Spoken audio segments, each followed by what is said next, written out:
Okay, here is how it is. This is 9 minutes knowledge you not learn in college.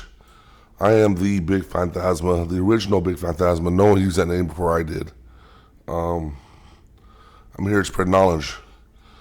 So I need to lay down this one last podcast before I go out of town, just in case anything happens. I'm flying out of the country, and sometimes things happen. Planes crashes, or people get arrested, or people get murdered. So not that I want any of those things to happen to me, but it could happen, right? It could happen to any of us.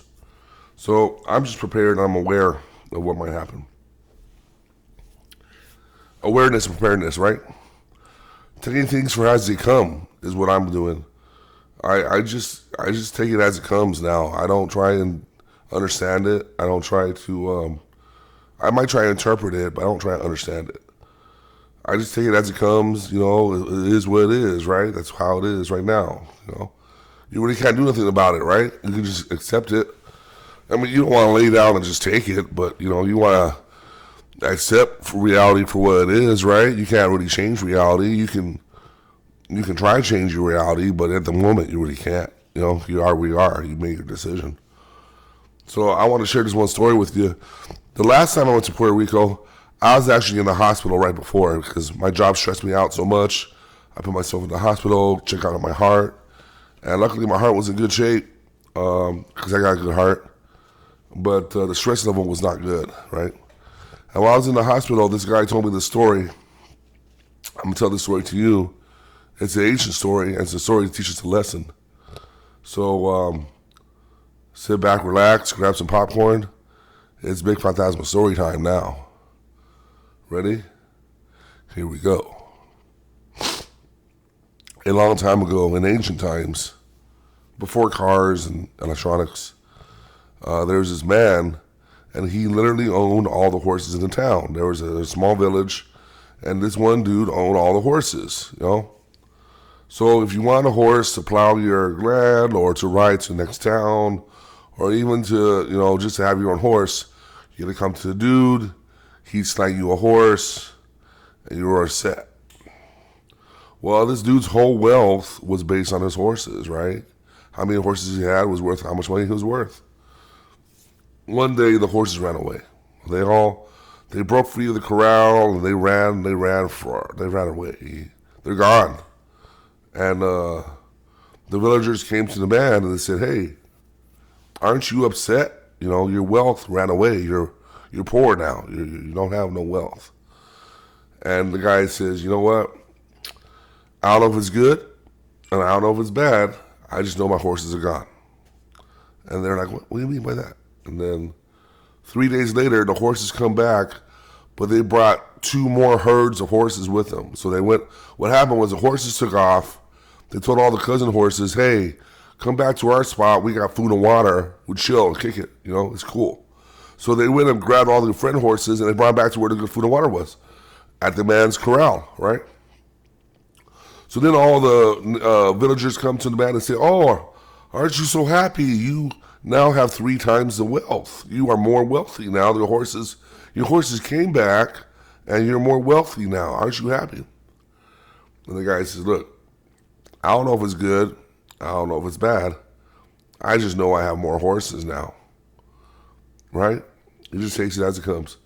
So then he got to send the dude that with the horses has to send his son, his only son, his beloved only son, out to break the new Broncos, right? Because they brought back the horses. The horses are wild. You have to be broken to put a saddle on them. So the son is busting these Broncos, and one of these Broncos really throws him hard, right? He flies hard and hits the ground and busts his shoulder up really bad. Well, he's laid up now. He can't work. He's done. His shoulder is done. He has one armed guy now, basically, right? Because his shoulder is gone. And all the villagers, come up to him and say, "Oh, aren't you upset? Your only son is injured now. He can't work on the farm. Aren't you sad about that?" And the man says, "Look, I don't know if it's good. I don't know if it's bad. I just know my son is hurting right now." So they're like, "Oh, okay." So they go away. And a couple of weeks later, while the son is still he's laid up, he's done. I mean, the shoulder is gone, broken. This big army comes through, and they're looking for conscriptions.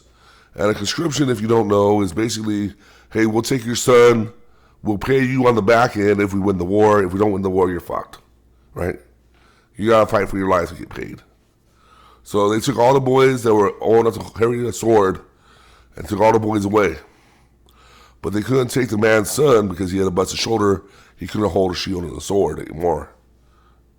And all the people came to the man and said, aren't you happy? Aren't you happy? Your son doesn't have to go to war. You don't lose your son. You have your son. Aren't you rejoicing? And the man says, look, I don't know if it's good and I don't know if it's bad. I just know I have my son. And you know what ended up happening was that army saw the guy had a lot of horses. They're like, no, we want your horses, dude. We got to have them. So he paid him money for all those horses that he had just got. The horses that just came in, he flipped them already with the army and sold them off. So now the man is so rich, he doesn't even have to worry about anything. His son doesn't have to worry about anything. They got servants now, you know? And all it was he just took things as it come, you know? I don't know if it's good. I don't know if it's bad. I just know what's happening right now. And I told this story to a guy in Puerto Rico, and he liked it because he had a lot of horses. He had stable. It was bad. But, yeah, sometimes the horses run away.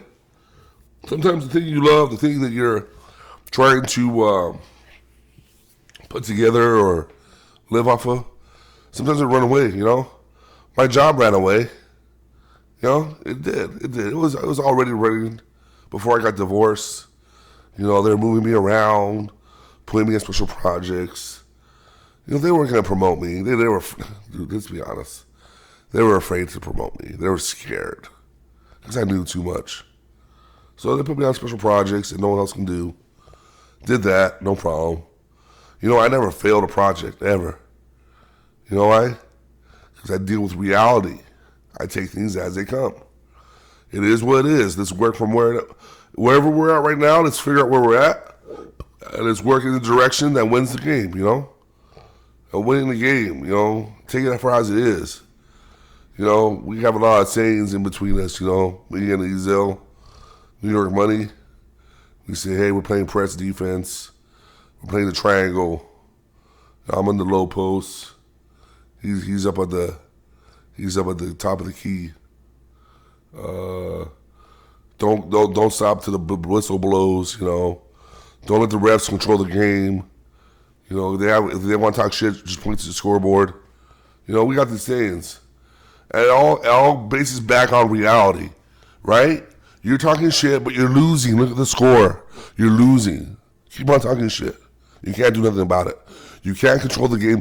The refs can't control the game because we're going so overkill that we're controlling the game. We exert our will onto you.